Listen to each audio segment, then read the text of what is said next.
NAC আমরা কি দেখেছি? হ্যাঁ, এনএসি একটা অনেক আগে হয়েছিল, একটা যে ক্রিটিক্যাল ইনফ্রাস্ট্রাকচার, ওই ভান্ডারিমা, খান্তলাং,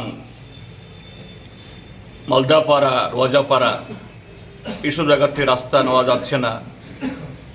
এই সাধারণ যে বাজেটে এই সমস্ত ধরার জন্য টাকা থাকে না, এই জন্যই এনইসি তৈরি করা হয়েছে গোটা উত্তর পূর্বাঞ্চলে ক্রিটিক্যাল ইনফ্রাস্ট্রাকচার বা ক্রিটিক্যাল গ্যাপ এটাকে করার জন্য। কিন্তু এখন এই এনইসি টাকায় কি হচ্ছে?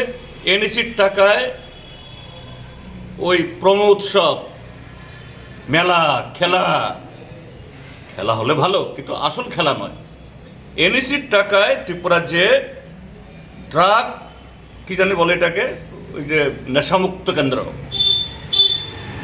কেন্দ্র করার জন্য এনইসির টাকা কি রিভিউ করবেন? আসল কথাটা হলো, এখানে একটা এসছেন, ত্রিপুরাজ্যের মধ্যে সংগঠন নড়বড় হয়ে আছে, এই সুবাদে এই সংগঠনটাকে একটু জ্বালাই টালাই দিয়ে ওয়েল্ডিং করে মেরামত করে রাখা যায় কিনা।